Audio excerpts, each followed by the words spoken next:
As someone born and raised in Ohio, I've watched many a soul sucking, life questioning, sob inducing Cleveland Browns season. Yes, I'm a Browns fan and a Giants fan. Life is rough. This season, if you're not aware, was an especially crazy one.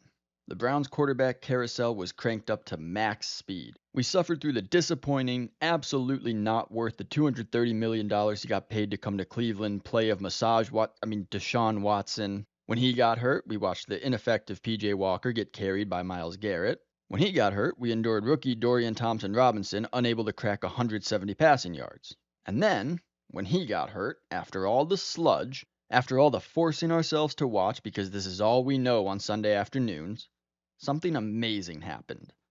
Out of nowhere came a guy who nobody else wanted, who signed a contract worth less than that of a rookie kicker, Joe Flacco. And he was electrifying. He threw absolute bombs all over the field. And after spending the first 12 weeks of the season watching games from the couch, he dragged the bleeding and broken Cleveland Browns into the playoffs. For the sake of this analogy, just ignore what happened in the actual playoffs.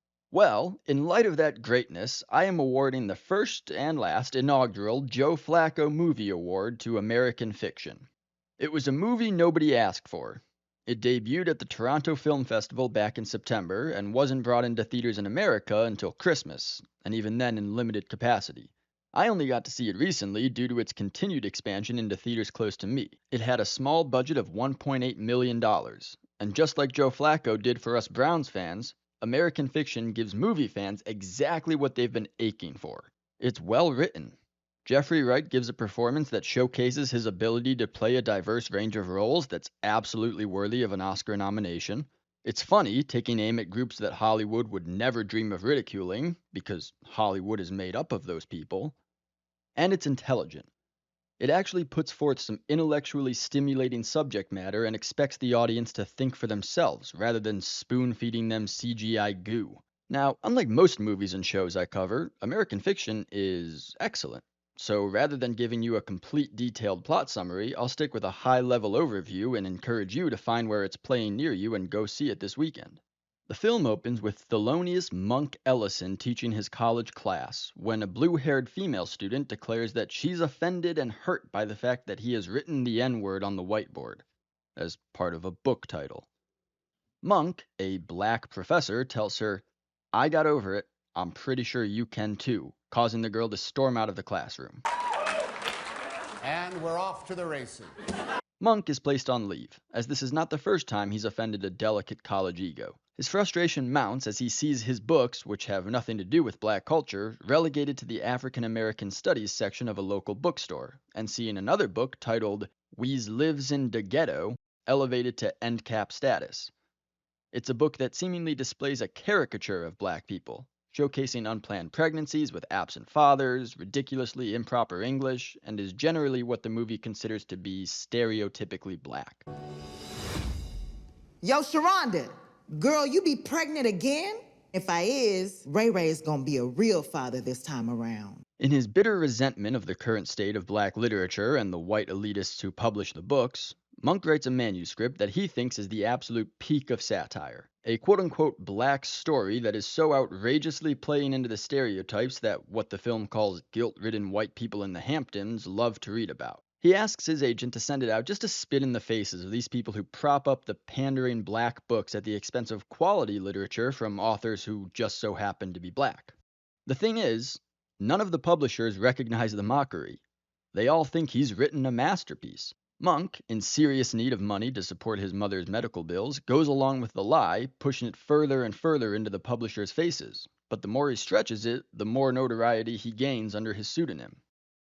The plot actually reminds me of a story from 2018 where a Portland State University professor submitted insane articles to race studies and feminist journals. From fake studies into why straight men like eating at Hooters, to exploring the influence of dog parks on rape culture, to literally plagiarizing Mein Kampf and replacing passages with feminist jargon.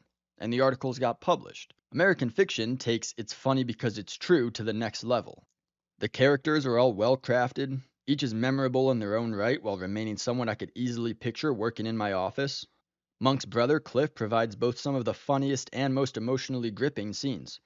But I can't get through this video without dedicating time to discuss the themes presented. Monk's motives are clear. He's driven by utter disdain for an American entertainment industry that, particularly in literature, romanticizes and celebrates stories of black misery and all too often only wants stories crafted by black creators if they show what white people in the Hamptons imagine as stereotypical black culture. He sees untapped potential in black Americans that is kept down in part by the glorification of their wasted potential by books and films. American fiction takes aim at white elites who feel a noble calling to lift up black voices while drowning them out as they boast their own virtue in doing so. Elites who are so dedicated to being white saviors that you start to wonder if they even want to see the people they claim to fight for succeed. Because a successful individual no longer needs saving, and then what would become of them? This is a valuable perspective, and one that is never explored because the people the movie is mocking are the ones who usually produce the movies. Speaking of which, who produced this movie? What? Perhaps I treated you too harshly. I'm Mary Poppins, y'all! Okay, never mind. But what makes this movie great is that while it has something valuable to say, it doesn't force feed it to the audience.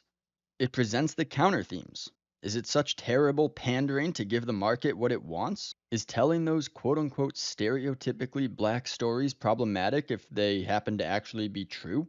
And what's the balance you should find between expecting more from the untapped potential of those who share your skin color and appreciating them as they already are?